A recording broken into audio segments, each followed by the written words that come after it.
Hello hi friends, ಇವತ್ತು ಕುಂಬಳಕಾಯಿ ಪಾಯಸ ಮಾಡೋದು ಯಾವ ರೀತಿ ಅಂತ ನೋಡೋಣ. ಅದಕ್ಕಿಂತ ಮುಂಚೆ ನಮ್ಮ ಚಾನಲ್ನ ಸಬ್ಸ್ಕ್ರೈಬ್ ಮಾಡ್ಕೊಂಡಿಲ್ಲ ಅಂದರೆ ದಯವಿಟ್ಟು ಸಬ್ಸ್ಕ್ರೈಬ್ ಮಾಡ್ಕೊಂಡು ವಿಡಿಯೋ ನೋಡಿ. ಈ ವಿಡಿಯೋನ ನಾನು ಸಂಕ್ರಾಂತಿ ಹಬ್ಬಕ್ಕೆ ಮಾಡೋಣ ಅಂತ ನೋಡ್ತಾ ಇದ್ದೆ. ಕುಂಬಳಕಾಯಿ ನಾಟಿದಿದ್ರೆ ಚೆನ್ನಾಗಿರುತ್ತೆ ಅಂತಂದು ಇಷ್ಟು ದಿನ ಆದರೂ ವೆಯ್ಟ್ ಮಾಡಿ ನಾಟಿ ಕುಂಬಳಕಾಯಿ ಸಿಕ್ಕಿರೋದ್ರಿಂದ ಇಲ್ಲಿ ವಿಡಿಯೋ ಮಾಡ್ತಾ ಇದ್ದೀನಿ.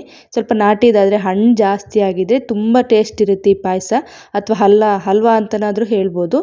ತುಂಬ ಅಂದರೆ ತುಂಬ ಚೆನ್ನಾಗಿರುತ್ತೆ ಫ್ರೆಂಡ್ಸ್. ನೀವು ಒಂದ್ಸತಿ ಟ್ರೈ ಮಾಡಿ ಹೇಗೆ ಬಂತು ಅಂತ ಕಾಮೆಂಟ್ ಮಾಡಿ. ಫಸ್ಟ್ ಇಲ್ಲಿ ಕುಂಬಳಕಾಯಿನ ಹೊಡ್ಕೊಂಡ್ಬಿಟ್ಟು ನಾನು ಮೇಗಳ ಸಿಪ್ಪೆ ಎಲ್ಲ ಈ ಥರ ಕಟ್ ಮಾಡ್ಕೊಳ್ತಾ ಇದ್ದೀನಿ. ಚಾಪರ್ ಇದ್ದರೆ ಫುಲ್ ಪೀಲರ್ದಿಂದ ಸಹಾಯದಿಂದನೂ ತೆಕ್ಕೊಳ್ಬೋದು. ನಾನು ಚಾಕುಯಿಂದನೇ ತೆಕ್ಕೊಳ್ತಾ ಇದ್ದೀನಿ. ಸ್ವಲ್ಪ ಗಟ್ಟಿ ಇರುತ್ತೆ ಅಲ್ವಾ ಸಿಪ್ಪೆ, ಇದನ್ನು ಆದಷ್ಟು ಮೇಗಳ ಸಿಪ್ಪೆ ಎಲ್ಲ ಹೋಗೋ ರೀತಿ ನಾನೆಲ್ಲ ನೀಟಾಗೆಲ್ಲ ಕೆತ್ಕೊಳ್ತಾ ಇದ್ದೀನಿ. ಈಗೆಲ್ಲ ತೆಗೆದಿರ್ತೀವಲ್ಲ ಸಿಪ್ಪೆ ಎಲ್ಲ, ಈಗ ಸಣ್ಣ ಸಣ್ಣ ಪೀಸ್ಗಳಾಗಿ ಮಾಡ್ಕೊಳ್ತಾ ಇದ್ದೀನಿ ನಾನಿಲ್ಲಿ. ನಮ್ಗೆ ಯಾವ ಸೈಜಲ್ಲಿ ಬೇಕು ಅಂದರೆ ಬೇಗ ಕುಕ್ ಆಗೋ ಥರ ಆಲೂಗಡ್ಡೆ ಕಟ್ ಮಾಡ್ಕೊತೀವಲ್ಲ ಆ ಥರ ನಾವು ಸಣ್ಣ ಸಣ್ಣ ಪೀಸಸ್ಸಾಗಿ ಕಟ್ ಮಾಡ್ಕೊಳ್ತಾ ಇದ್ದೀನಿ ನಾನಿಲ್ಲಿ. ಕುಂಬಳಕಾಯಿ ಪಾಯಸ ಅಂತಂದರೆ ನಾವು ಸಂಕ್ರಾಂತಿ ಹಬ್ಬಕ್ಕೇ ಮಾಡ್ತಾ ಇದ್ದಿದ್ದು. ಆವಾಗ ಇದನ್ನು ಹುಲ್ಲಿನ ಹಬೇಲಿ ಹಾಕಿ ಬೇಯಿಸಿ ಅದನ್ನೆಲ್ಲ ತಿರುಳೆಲ್ಲ ತೊಗೊಂಡ್ಬಿಟ್ಟು ಅದನ್ನು ಬೆಲ್ಲ ಹಾಕಿ ಮಿಕ್ಸ್ ಮಾಡ್ತಿದ್ರು. ಟೇಸ್ಟ್ ಅಂತೂ ತುಂಬ ಚೆನ್ನಾಗಿರ್ತಿತ್ತು. ಆ ಥರ ಮಾಡೋದಕ್ಕಿಂತ ಸಿಪ್ಪೆಲ್ಲ ಈ ಥರ ತೆಗೆದುಬಿಟ್ಟು ಮಾಡೋದ್ರಿಂದ ತುಂಬಾ ಟೇಸ್ಟ್ ಇರುತ್ತೆ ಅಂತ ನಾನು ಈಸಿಯಾಗಿ ಸಹ ಮಾಡ್ಕೊಂಡ್ಬಿಡ್ಬೋದು ಈ ರೀತಿ ಆದರೆ.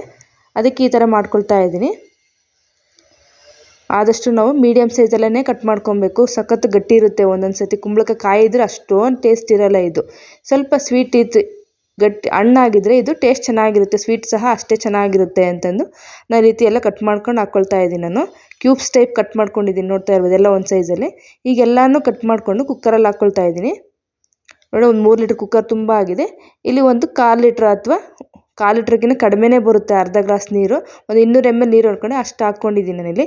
ಜಾಸ್ತಿ ನೀರು ಹಾಕ್ಕೊಳ್ಳೋದು ಬೇಕಿಲ್ಲ, ಅಷ್ಟೇ ನೀರು. ಅದಕ್ಕೆ ಅಷ್ಟು ನೀರು ಸಮೇತ ನಮ್ಗೆ ವಾಪಸ್ ಬರುತ್ತೆ. ಜಸ್ಟ್ ಹಬೆಯಲ್ಲಿ ಬೇಯಿಸೋದಕ್ಕಿಂತ ಈ ಥರ ಬೇಯಿಸ್ಕೊಳ್ಳೋಣ ಅಂತ ಬೇಯಿಸ್ಕೊಳ್ತಿದ್ದೀನಿ. ಸ್ಟವ್ ಹಚ್ಬಿಟ್ಟು ಕುಕ್ಕರ್ಗೆ ಹಾಕಿ ಇಟ್ಕೊಂಡಿದ್ದೀನಿ. 1 ವಿಶಿಲ್ 2 ವಿಶಿಲ್ಗಾದರೆ ಸಾಕು ನಮಗೆ.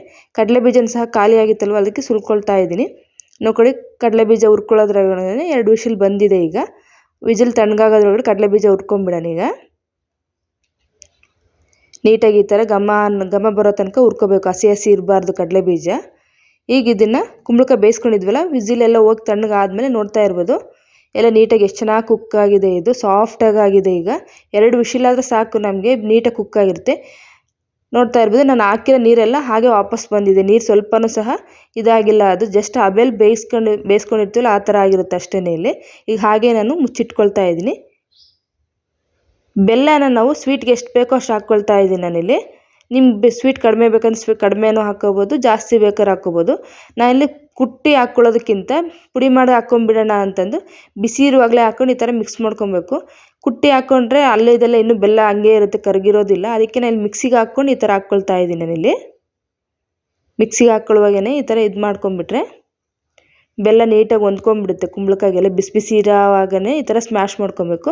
ಈಗ ಬೆಲ್ಲ ಎಲ್ಲ ಸ್ಮ್ಯಾಶ್ ಮಾಡಾಯ್ತಲ್ಲ, ಅದೇ ಜಾರ್ಗೆ ಒಂದು 5 ರಿಂದ 6 ಏಲಕ್ಕಿ, ಹುರಿದಿಟ್ಕೊಂಡಿರೋಂಥ ಕಡಲೆ ಬೀಜನ ಹಾಕ್ಕೊಳ್ತಾ ಇದ್ದೀನಿ.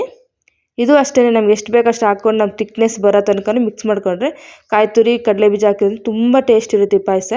ಈ ಮಿಕ್ಸಿಗೆ ಹಾಕ್ಕೊಂಬಂದಿರೋ ಅಂತಂದು ಪುಡಿನೂ ಸಹ ಹಾಕ್ಕೊಂಡು, ಜಾಸ್ತಿ ಫೈನಾಗಿ ಪೌಡ್ರು ಬೇಡ, ಸ್ವಲ್ಪ ತರಿಯಾಗಿರಲಿ, ಜಾಸ್ತಿ ನುಣ್ಣಗಾಗೋದಕ್ಕಿಂತ. ಕಡಲೆ ಬೀಜ ಎಲ್ಲ ಹಾಕಿ ಮಿಕ್ಸ್ ಮಾಡಿ ಈಗ ಫ್ರೆಶ್ಶಾಗಿ ತುರಿದಿರೋ ಅಂಥ ಹಸಿ ತೆಂಗಿನಕಾಯಿ ತುರಿನ ಸಹ ನಾವು ಹಾಕ್ಕೊಂಡು ಚೆನ್ನಾಗಿ ಮಿಕ್ಸ್ ಮಾಡ್ಕೊಳ್ಳೋದು ಅಷ್ಟೇ. ಇಷ್ಟೇ, ಇದನ್ನೇನು ಬೇಕಿಲ್ಲ ನಮಗೆ. ಪಾಯಸ ರೆಡಿಯಾಗೋಯ್ತು. ನೀಟಾಗಿ ಮಿಕ್ಸ್ ಮಾಡ್ಕೊಂಬಿಟ್ರೆ ಎಲ್ಲ ಒಂದೋ ರೀತಿ ಬೇಗನೆ ಆಗೋಗ್ಬಿಡುತ್ತೆ.